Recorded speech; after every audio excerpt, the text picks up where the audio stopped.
Me, your host, Bruce Aitchison from Happiness Egg-Shaped, and him, top man, editor. He's actually on his holidays. Can you believe that? He's on his holidays, and he's dialed in to host this with me, the one and the only Gavin Harper. How are you, sir? Very well. I wish I was in a more exotic location for a couple of weeks off, but I couldn't miss the opportunity to speak to you on a Wednesday night. Nice. And hey, what's wrong with Costa del Livingston? It's where the Spanish fly over to go on their holidays to Livingston. That's it. They'll see it on their way. See it on their way past. See it on their way past. Right, we're here. We've got a special guest, and I'm delighted with this. So we were both at the Hive on Friday night for Friday Night Lights, Scotland women against Wales, and we're both going to be there at the weekend for the game against Fiji, and I'm very excited for it. So let's hear all about it from the man at the top, the one and the only head coach, Bryan Easson. Hello, sir. Hello, guys. You all right? Good to see you.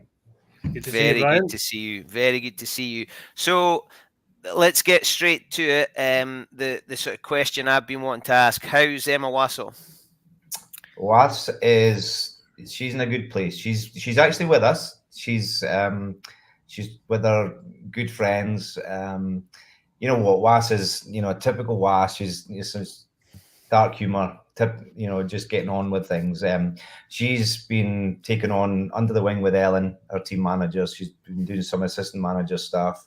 She's just around the group and just a brilliant human being, isn't she? Class. I can't speak highly enough of her as a person. And when you go through what she's done a tough year. And then when she was taken into hospital 2 weeks past Friday, we've just been all praying that everything's fine. But she's got good people around her. She's always smiling. She's always positive, and yeah, everybody, as you probably are aware, everybody's behind her, and we just want the best. Yeah, class. Well, we just wanted to mention that because we all love her to bits. There's a lot for a head coach, though, isn't there? You picking your team, preparing tactics, and then bang, one of your players gets hit with something like that. How do you manage that situation?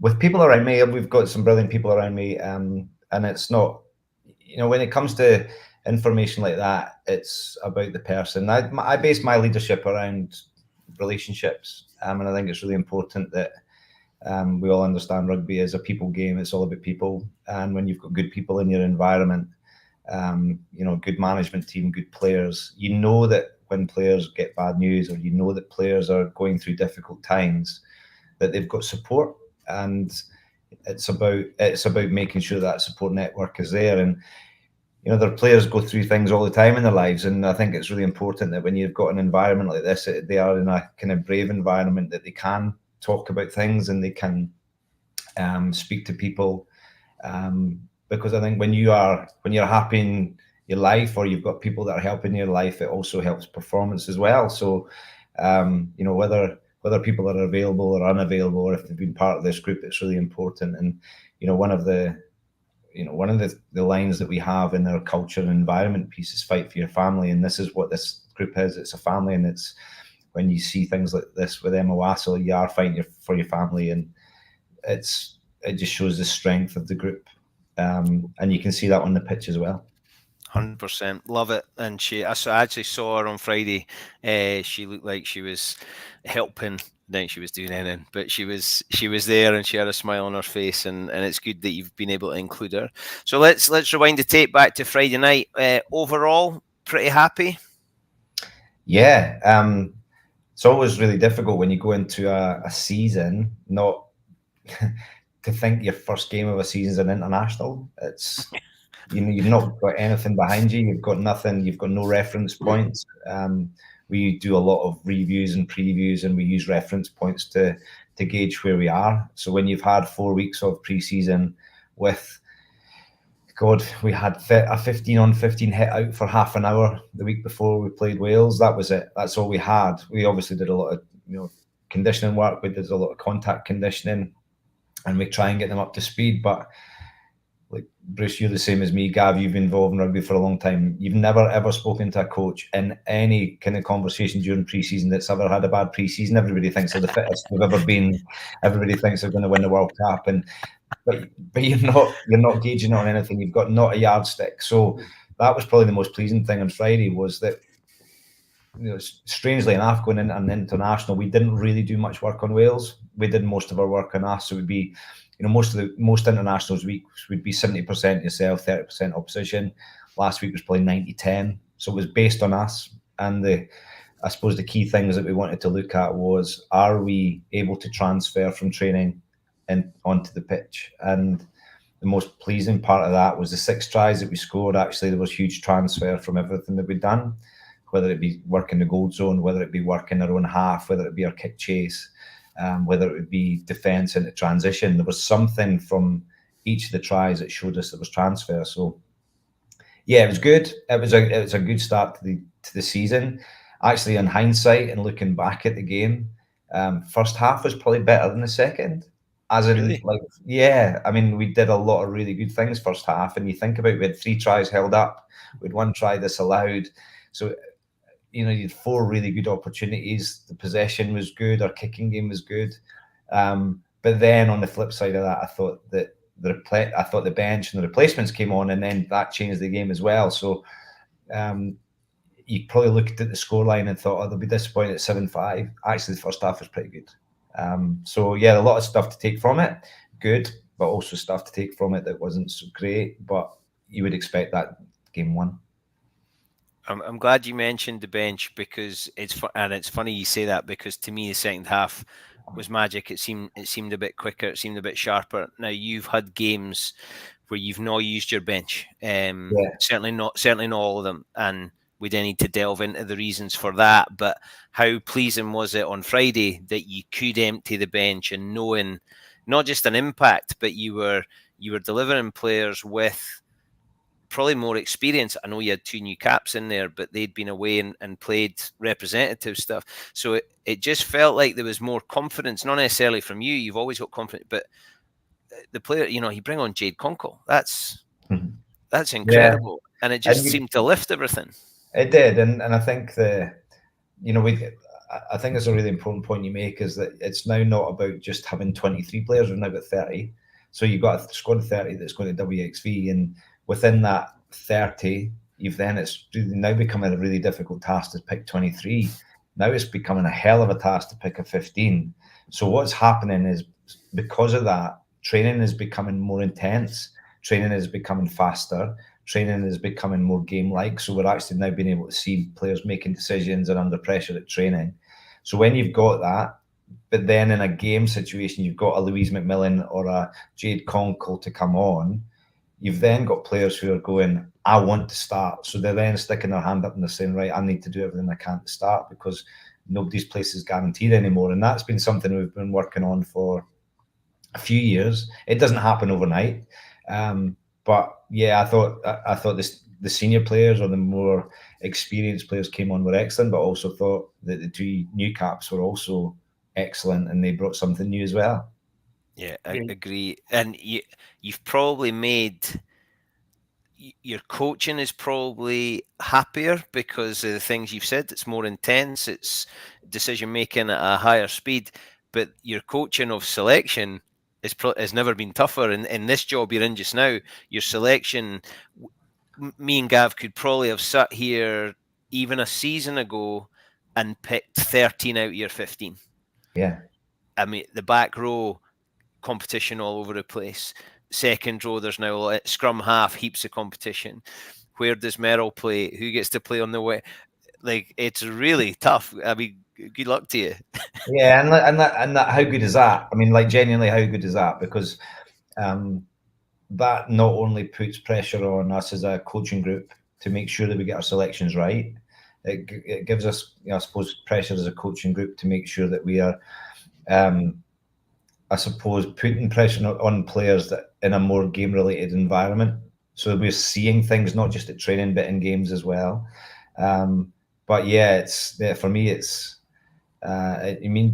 it does also mean that you can change the team depending on who also you're playing against. So we can actually look at opposition and say, actually, that will suit that back row, or that will suit that half-back partnership, or whatever. So, yeah, it puts a little bit more pressure on us as a management team, but that's what we're here for. I'm going to single out some players before Gav comes in.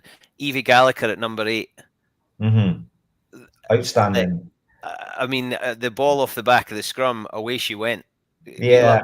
Good luck defending that if you can get a solid platform. Yeah, I thought it was really interesting off the scrum. Obviously, you've got the new law off the scrum, so you can't obviously. And I actually thought Wales gambled a little bit. There was a couple of times they went early, and I thought Evie's decision making off of that, but also her pace off the back of that scrum was exceptional. I thought their back row were struggling to really cope with her. And when you're getting that platform from her as a number 8, but also the front 5 platform in the scrum, it just really helps. But you look at Evie, her tackle work, her post tackle work, her time and tackle, her ability to link as well is, it's exceptional. And I actually thought the back row, the 3 of them, I thought there was a really good blend between the 3 of them. Alex Stewart, she's only got 6 caps. And she works her distance that she ran. Her and Helen Nelson, I think Nelly was 8.2 or 8.3K on Friday night, which says a lot. And there's blends, and it's really interesting when you talk about selection. You're not just looking at individuals, you're looking at blends of positions now, which for us is really exciting. Yeah, go on, Gav, you can have a shot. I was going to ask, you touched on the kind of impact of the 2 new caps, but how impressed were you? I suppose, what did you like, and did you expect that from both of them to have such an impact on the game? I did expect it. I'll be honest, because they've trained really, really well. Leah at 9. Leah was in with us for the Six Nations. Yeah. And Leah we'd seen play Celtic Challenge, and I was really impressed with her. Matt Banahan had kind of seen her play down at the Gloucester Hartbury Uni. Banas had seen some good stuff in her. We then brought her up Celtic Challenge. I thought, from a 9 pass perspective, she gets the ball off the floor really quickly. She carries herself as a 9, and look, there was no pressure on her. Literally, for the next 2, 3, 4, 10 caps she's got, it will just be get the ball away, pass. The space will come eventually. And that's what she did. She came in and she just sped the ball up off the floor. No surprise, because that's what she's been like at training, but. She was in for the whole Six Nations last year. She didn't get in the 23. You're doing jersey presentations. She's maybe 24th. She wasn't, but she stuck in and she kept going.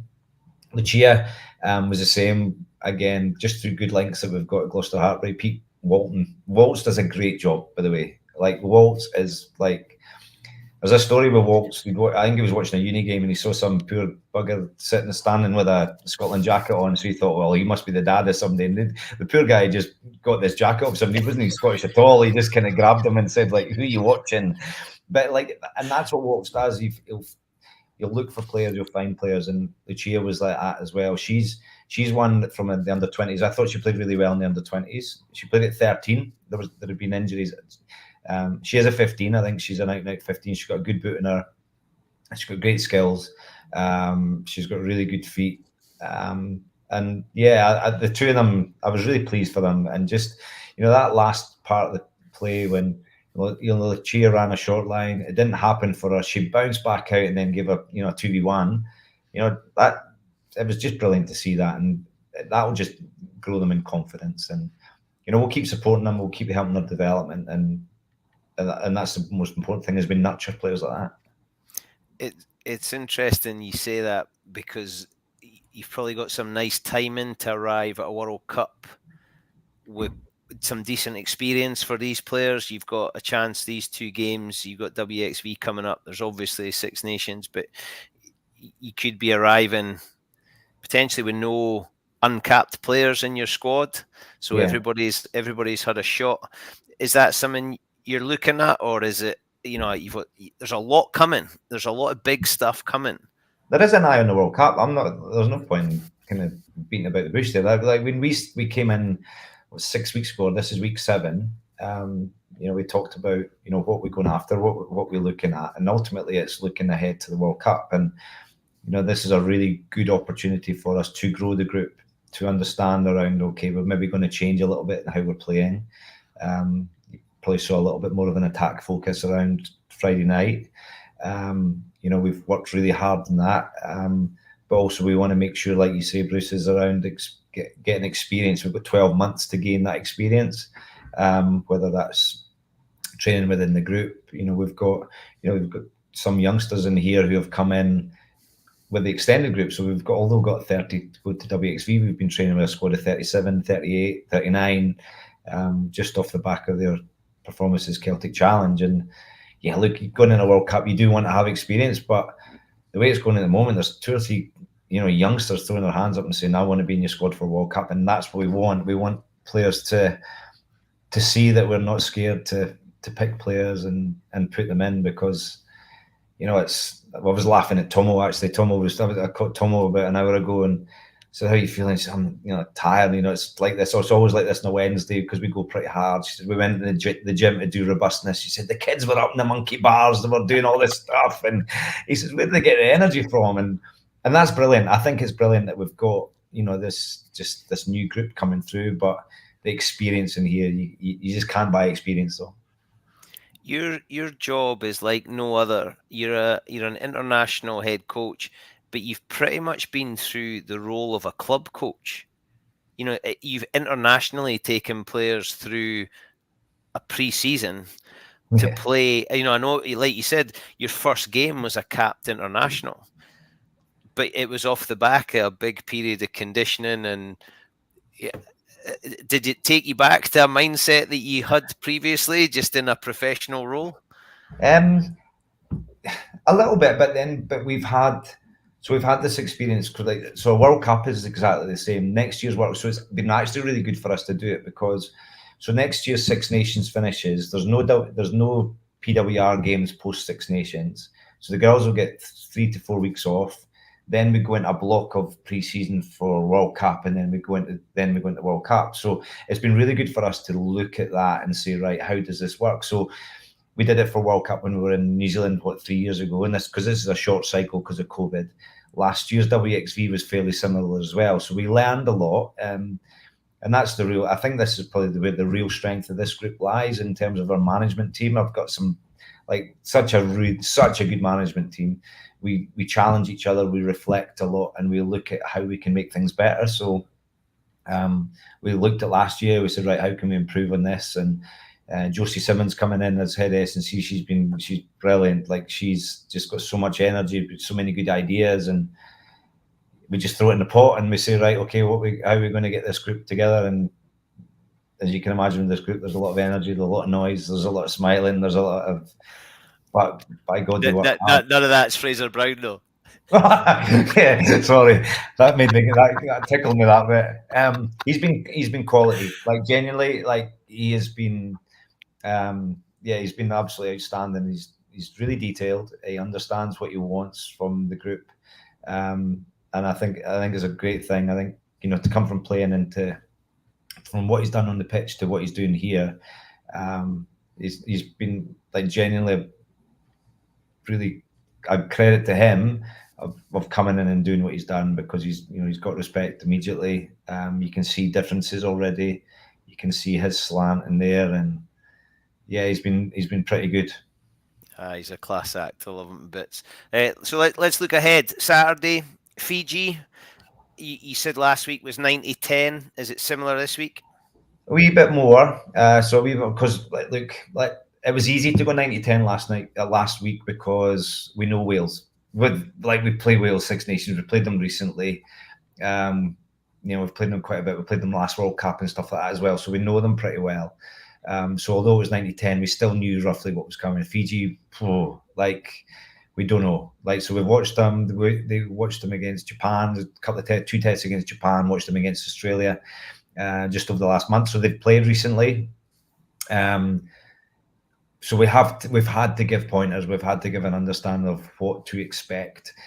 So we've kind of looked at we've got a game model that's kind of based around what our strengths and weaknesses are as a group. And then we take a game plan from that as to who we're playing against. So we've probably gone 80-20. We've probably added a little bit more this week. Still a focus on us for WXV, obviously, and then World Cup and stuff. Still working pretty hard on that attack focus, but we've given them a little bit more on Fiji. They are Fiji, they've got a big front five. They will offload for fun.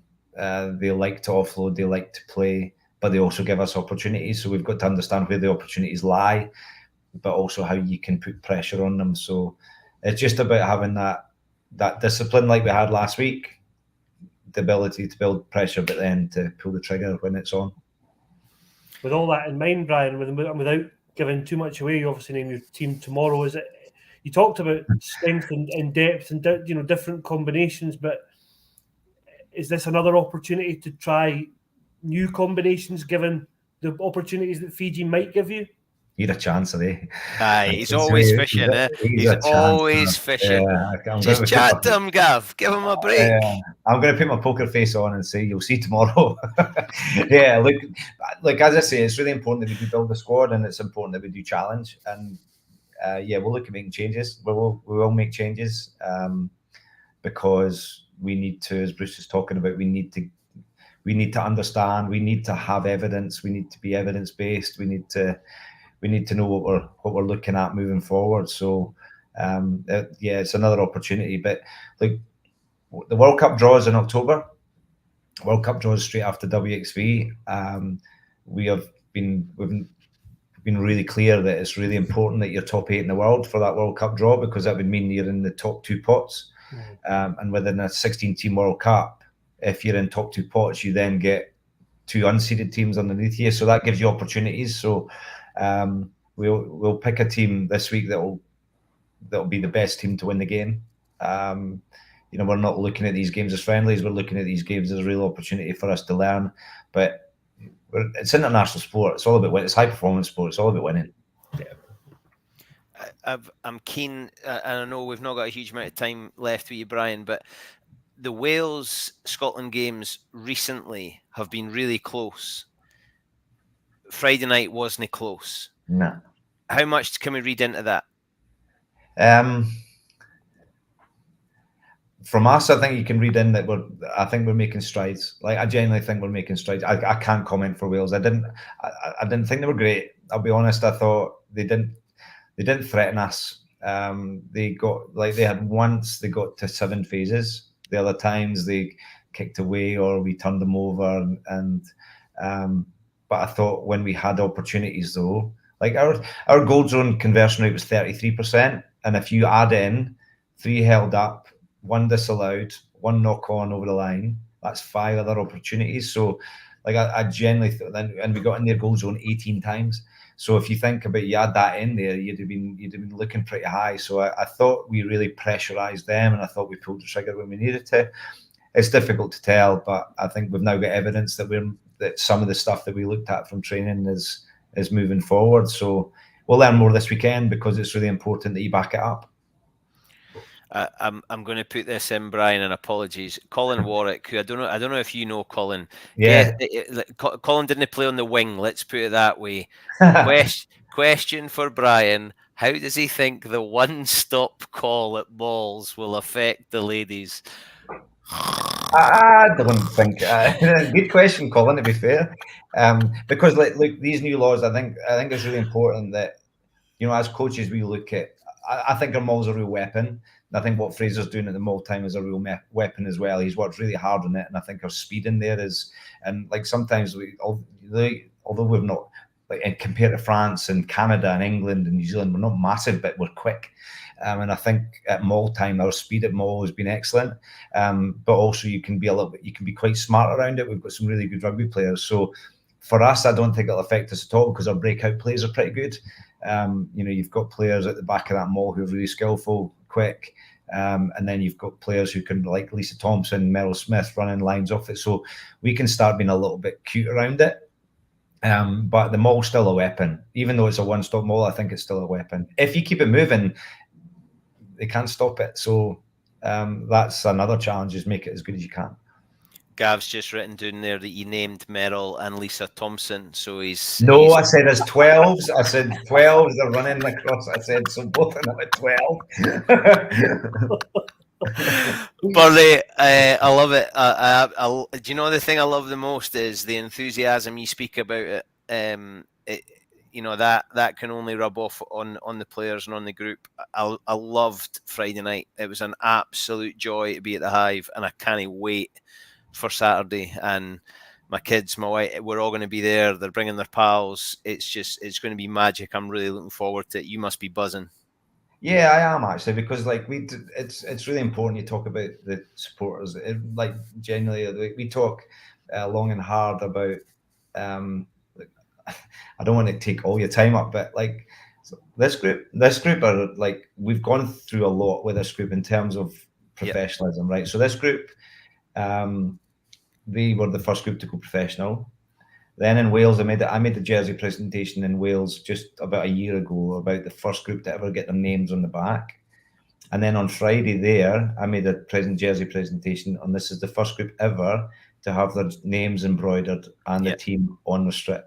So I actually, believe it or not, Friday was the first time that they get their own strips and they keep one every game. And that's and so, but they talk about the jersey and the legacy, and then what they believe it's the legacy is for the group that are coming behind them, and to talk about, you know, your daughter's new wife or the other, you know, kids that are there as well, the legacy that they leave for them, because that's the future.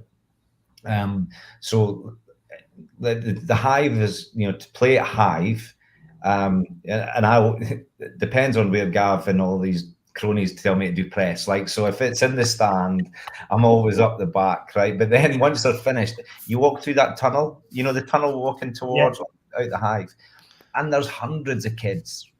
And the one thing that like just, you know, makes you smile so much is the players want to be there, and they want to sign things, and they want to show their appreciation. They want to kind of show that they are building a legacy, and I think they are building the group. So yeah, we're excited to get back there, but also to put in a performance that makes people want to come back. And I think that the brand that we're trying to play is doing that. Amen, brother. Love it. Absolutely love it. Enjoy some time tomorrow and get back into it, and we'll see you at the Hive on Saturday. All the best, my friend. Brilliant. Thanks for having me, guys. Catch you later. See you. Bye-bye. Class. I absolutely love hearing the enthusiasm he speaks about the group and about the job he's got. It must be an enjoyable place to be. Must be. Yeah, I mean, it clearly is, and I think the way that, you know, you talked there about it rubbing off on the players, and I think you can kind of see that, you know, they're obviously a close-knit group anyway, and I think that kind of infectious enthusiasm clearly comes from each other, but also from the kind of top down from Bryan and from all the coaches. To be fair, they're all, you know, whether it's Tyrone Holmes, Matt Banahan, you know, we talked about Fraser being maybe not the most gregarious of, but you know, like he's a class act though. He's a class great coach. And knows the game. And actually the detail, the level of detail that they'll all bring in their respective areas is top. You know, if we were talking about having two Scotland internationals and an England men's international in the women's setup with somebody like Bryan's experience kind of heading it all up 5 years ago, no chance. Like, so I think it shows the strides that the game's made in this country. It's class. Although Matt Banahan scares the living daylights out of me. He comes on with a kicking tee and he makes Helen Nelson look like a small child. Like, he's an absolute giant. He is massive. He is massive. Yeah. And supposedly he's a big bairn. He likes to jump out and give them frights, and he's just a big happy dafty. I've never met the guy. I'd love to meet him because he sounds right up my street. I think you'd get on well. You would know it'd be the third wheel in that conversation, no, I'm guessing. I think you'd just do what Bryan did and take yourself off stage. Yeah, go. So, big man, big news today. Gutted I missed out on the CEO role. I can't believe I've been overlooked again. But Scottish Rugby now has somebody at the helm. Yes, we do. And I think probably long overdue. I know there was, you know, they were very, very close to appointing Mark Darbin in the summer, but now we have Alex Williamson, who is in place, and I think the plan is he'll start early in the new year, although there sounds like, you know, he might start even earlier than that. He's still in place in his current role with Inspiring Learning. So yeah, look, he's a good appointment, but I think it's time that Scottish Rugby kind of had somebody at the helm. I think John McGuigan has done a good job of steering the ship, but ultimately he's some man. John McGuigan. I mean, to take on what he's taken on, and he seems to. I don't know what phrase I'm looking for. Have his feet on the ground. He seems pretty realistic. Whatever it is, and this is going to sound really stupid, but he's very businesslike. Like he's got a job to do. He's going to get it done. He's not going to be hurried that it has to happen yesterday. John McGuigan's, somebody like that being involved gives me a huge amount of faith. And look, when we had a sit down, me and all the, as Brian called us, cronies. I wasn't invited. We sat down with John months ago now, but he was really open about, look, this isn't ideal. The idea that he is basically steering the ship while we've no chief exec, but at the same time, if decisions need to be made, whether it's unfortunately people losing jobs to claw back some of that £10.5 million deficit, then ultimately he would take them because that's the card he's been dealt. And I think he's done that. I think, as you say, he's not shirked a big decision. I think in that conversation, he similarly admitted that the high performance rugby side of things wasn't his area of expertise. So he said, well, it probably is for somebody else to Mark Gregor's homework, and that will apply to Brian and Sean Everett and Franco. So yeah, I think now we've got that in David Nusafora, obviously great experience, but now we've got somebody to steer the kind of off-field operation in the right direction moving forward. So yeah, it's an interesting appointment. We'll see how he gets on. I know rugby's not necessarily on his CV, but sport is professional sport, venue, customer experience, all of those things are up there. Now, I know there's a huge amount I don't know what the huge amount is to a CEO's role, but the bit that punters see, that I see, is the rugby on the field, the experience I have when I go, and then the stuff you write about. So it's all the kind of front of house stuff, the obvious stuff. He has to be bringing some really valuable experience. Yeah, and I think experience, so House, it was 2017, 2018, House of Fraser chief executive before he took a role as a consultant with London Legacy Development Corporation and this Present, Inspire and Learning from 2019. But I think what's important here is you look at, he was chief exec of the Goodwood Group, and then the experience at House of Fraser are totally different ends of the spectrum in terms of one obviously had a financial difficulties. One was about drawing people to a sport and to an event. And yeah, it might not be rugby or high level football, but I think those polarizing experiences will stand them in decent stead for continuing the sort of the go on. No, I'm just because it wasn't until you said that bit there, I'm thinking, yeah, it's an organisation that financially is struggling, but is trying to tempt people to come, and it's an entertainment. And this is it, So, but on one hand, I think one of the things that, on the face of things, Mark Dodson did reasonably well as Scotland were fifth in the world at one stage. Murrayfield was by and large sold out, particularly during the latter years of his tenure. So there's not huge amounts of work to do to say, well, look, let's keep building on that element of it. I think the bit that there is maybe a lot of work to do, or a bit of work to do, is the relationship between, if I say Murrayfield, I mean Scottish rugby, and the rest of rugby in Scotland. I think mending relationships, whether it's with the clubs or how they work with the pro teams, and I think all of that has to be looked at. So I think it's a big job, but I think, yeah, the experience of House of Fraser, the Goodwood stuff, will come in pretty handy. I wonder if he needs an assistant, because I could maybe, like, I'm pretty sure I could. There's a role in there, Alec. If you're watching this, big fella, give me a call. I could well be available. I could make some time. That'll be The the Scotland Rugby News exclusive that Bruce Aitchison is now making the tea at Murrayfield. Correct, and I make a damn good cup of tea. I suppose some of what happened today, though, was just relief. I actually messaged people who are in. Can I say? I messaged Keith and Riggers, and I said, "We've got a CEO," and they were like, "Yes, we have."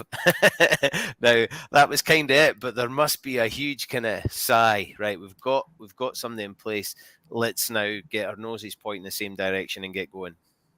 Yeah, I think so. I think there's a couple of points there. I think it's not that usual to announce that you're going to appoint a chief executive and not give people like me the opportunity to speak to him. I think that, though, is just because basically Scottish Rugby wanted to get it out there and say, actually, this has been going on since January when Mark Dodson announced he was stepping down. In June, we had all the Mark Darbin stuff where he had basically agreed to take the job and then turned it down at the 11th hour to take Went for a shot of golf. The chief exec's role at the RNA. So from Scottish Rugby's point of view, they want to get the news out there and tell people we're not just sitting on our hand, like we are doing something here proactively. We've now got somebody in place and we just want to tell people about it. I think it'll be interesting. I think there was some discussion that there might be an opportunity to speak to our new chief executive around the Autumn Nations series. So hopefully that comes off. If not, I imagine that'll come when he's in place earlier in the year. But look, yeah, we'll get him on here, big chap. We'll get him on here. Oh, I mean, of course we will. Nay bother. Absolutely nay quit. Mark Dainter's having a pop at me here, I think, saying that need a maths teacher in that can count. I'm very good at counting. You need 11 on each team for a game of football, Mark. So just you cool your jets. The CEO bit. What does he get to do? Does he get to pick his own team? Like how? What's the ripple effect? Do we know what that is? Do you think he's standing in the changing room telling Gregor, "Nah, I think I want Finn at 12"? But does he get to bring in? I don't know how these organisations work. Does he bring in people that he's worked with before to fulfil certain roles, or does he have to manage the team that he's got? Yeah, it's interesting because I think there will be an element of probably let's wait and see, and whether I think if there was a natural vacancy in a role, he might be given that freedom. I'm assuming that, and again, without a press conference to kind of tie all these details down, we don't know. But I'm assuming he's had sign off on the appointment of David Nucifora, because they will have to work incredibly closely together. So actually, from that point of view, Nucifora is probably the most important appointment he will make, because while our new chief exec looks after the business side, Nucifora will have to look after all the rugby side. So yeah, I imagine for Alex Williamson it might be a case of I'm dealing with what the existing team I've got, but it wouldn't surprise me similarly if there was a vacancy somewhere that he could bring somebody in. I was speaking to a Kiwi mate of mine, and we were talking about rugby unions and how you can sometimes look across your sort of garden fence and think the grass is greener, on somebody else's lawn. And they were saying, New Zealand rugby union's a mess, mate, and it's this, and we've got a problem here, and we can't get players, and we can't, and then like you didn't have to be looking across the garden gate at Wales, and then England have just announced what I thought was a positive thing, and then you read the comments, people are going, "You've forgotten about the championship again." You're, everybody's dealing with their own stuff. It's just this is ours, and we want it to be right, don't we? And what I don't understand, and hopefully you do, how quickly can we see the impact of a CEO? I mean, to me, that's like he's going to have to water a lot of plants before we can see them flower. Yes, there might be an element of that we have to wait a bit of time before we see the sort of fruits of Alex Williamson's work kind of come to end. And I think that's probably because a lot of what he will do will be judged on the finances, and it's only once a year that companies file accounts, businesses file accounts. So ultimately that'll be the scrutiny will be a lot on that, a lot on the sort of promotion of the product. But I think from Scotland, as we said, Murrayfield tends to be pretty well attended for most Scotland games. So I think a lot of that stuff will be tied down. I think the interesting bit will be, okay, if the debt currently, or the deficit is 10.5 million, how can we get rid of that as quickly as possible? And that might take a bit of time before we actually see the kind of evidence of it. But yeah, I mean, you'll have to get to work pretty quick on day one, I would imagine. Oh, hang on now, my phone's going. It's a private number. Hang on, let me take this. Hello? Alex who? You've just moved to Edinburgh. Right, I'm busy now, Alex. Can I give you a call?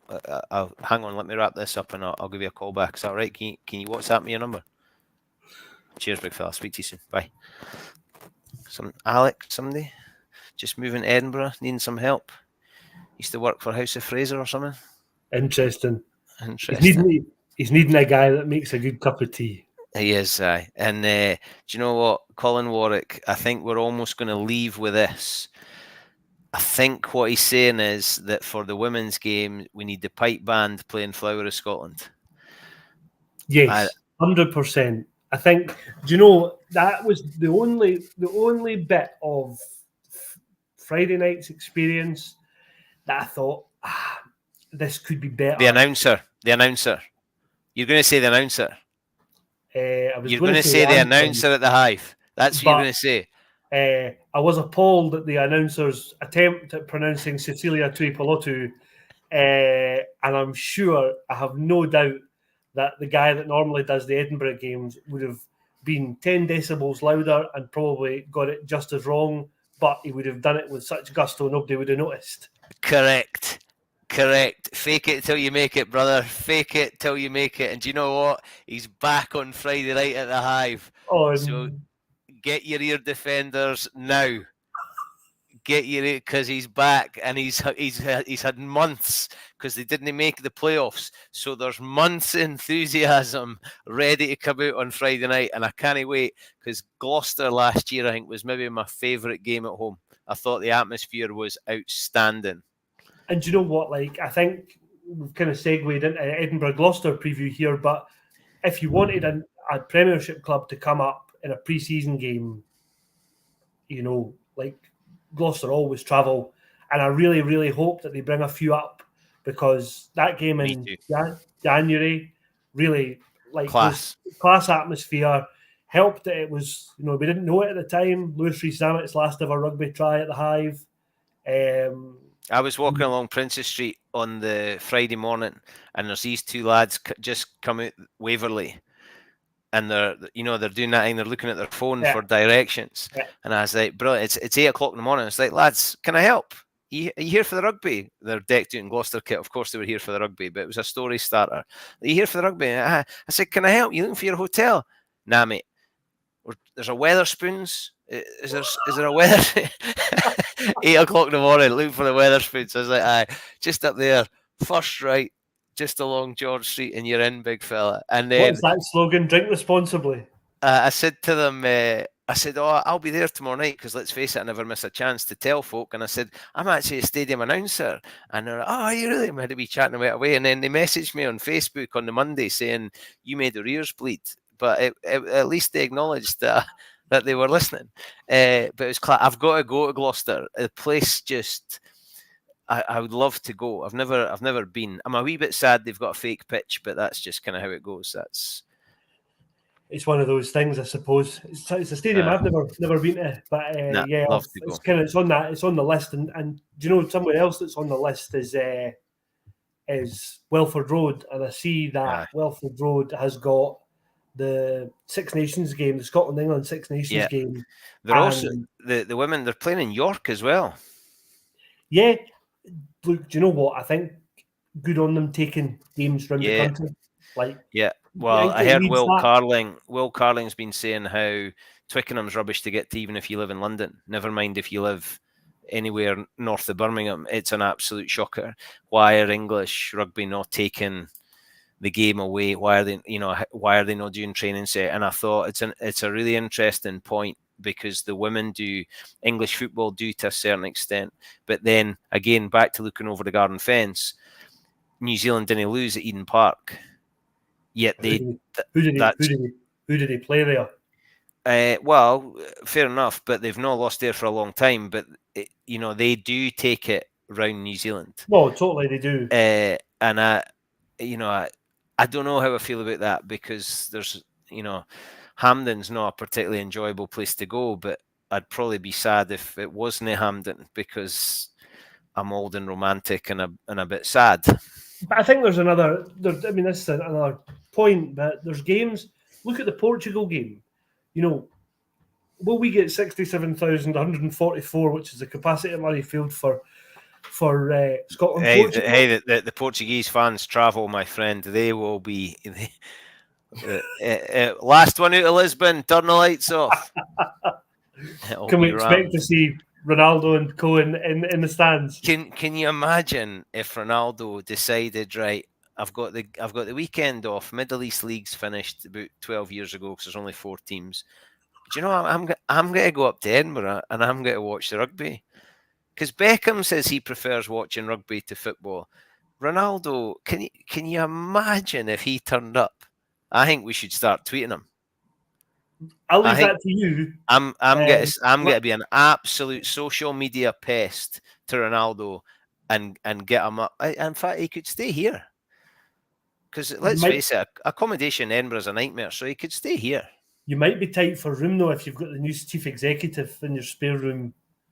True. You know what? I have to put him out for Ronaldo. True. I'll put him down to my mother at Portobello.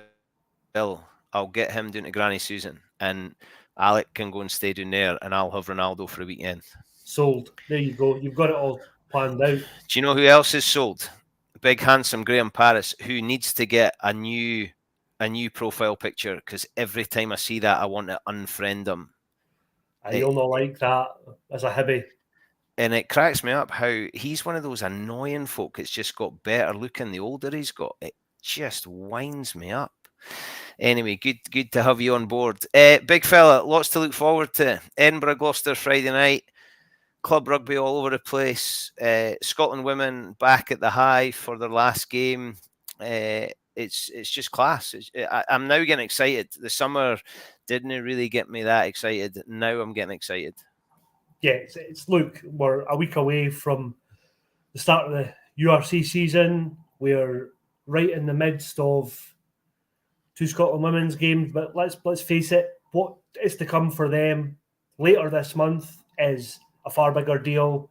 Like, we've got a chief executive, we've got a performance director. It all seems to be moving in the right direction. Scotland have got some good games coming up in November, and it's interesting times. But yeah, you're 100% right. We're on the right track. You forgot about the girls' rugby at PL on Sunday as well. I did, and you'll be there. Lindsay, you get the kettle on. I'll stop in and see Chunk on the way. Presumably, the kettle is boiling for you to make the tea. Just to practice for when Big Alec moves in. The Scotland women. You've gone straight to Alec rather than Alex. Well, it's how he referred to himself when he phoned me now. Okay. The Scotland women, right, at the Hive on Friday night was superb. Atmosphere was great. That time of night was just class. I was there with my wife, one of my daughters, the other one was out and about causing bother. But everybody's going on Saturday it's a great experience. Taylor Wynyard's delivering the match ball, guest on another highly successful podcast. Actually voted number 2 rugby podcast in the world, I think. Actually, that'll be that one with a guy that looks like Mike Tyndall, but isn't he Mike Tyndall? Aye, his nose is straight. Ah. Yeah. Taylor Wynyard, she's paddled, she's rowed the Atlantic and the Pacific Ocean. A native of Peebles. Amazing woman. What a role model. She's doing the match ball delivery. She's big pals with a lot of the players. Rachel Malcolm is one of her buddies. Sarah Bonner's one of her buddies. So she's going to be there. Then the game. Hopefully it's a decent result. And we'll still be hemming time for Saturday night telly. It's ideal. What more could Strictly you starting want? soon, my friend. Strictly is starting soon. Oh dear. I've seen pictures and read posts on all social media platforms about you, Strictly, and it always makes me worry that you're going to come on one of these streams in sort of sequins and frighten all the people that are watching. Nothing would fill me with great. I would pay twice the license fee just for Strictly. It is absolute joy. If we could get this podcast to be really, really big, I bet they would ask you to go on it instead of me. I doubt it. I'm telling you, I think it's going to happen. I need to go on a reality TV show or something to get picked to go into Strictly. I'd pay a lot of money to see you in the jungle. Nah, no interest. Strictly. You need to do one before you get the Strictly gig. Nah, you can't go on ITV for it. Listen, this is taking a real nosedive. Tomo's mum says, see you there. So I think that's another clue that Lisa is starting. So Burnley let slip that the breakout moves off the back of the mall is Merrill or Tomo. Susan, who didn't actually on Facebook, was telling folk they're on kickoff time. I did see that. Chloe Rowley's mum had to correct Susan, who would still be in the up and under bar, I think, until half time. So I'm pleased that she's watching, though. And I think Lindsay for PL sums the whole thing up, Gavlar. Amen. It's time for chips and ham. Big fella, great to see you. Enjoy the rest of your time off. I'll catch you at the Hive. It's been a good one. I've enjoyed it. Always enjoy it. Always enjoy having a blather about rugby with you, Bruce. Oh, you sweetheart. Love it. Okay, folks, I was Bruce Aitson from Happiness Egg Shape. He's Gavin Harper from Scotland Rugby News. He's the boss man. It's £12 for 12 months to sign up for Scotland Rugby News and get all the great insight from Gav and his amazing team. Sometimes he lets me have a scribble as well. Hopefully we'll catch up with you soon. If you see us at the Hive, come and say hello, and we'll catch you next week. We've got lots more in store. Exciting times. Look after yourselves. Bye-bye.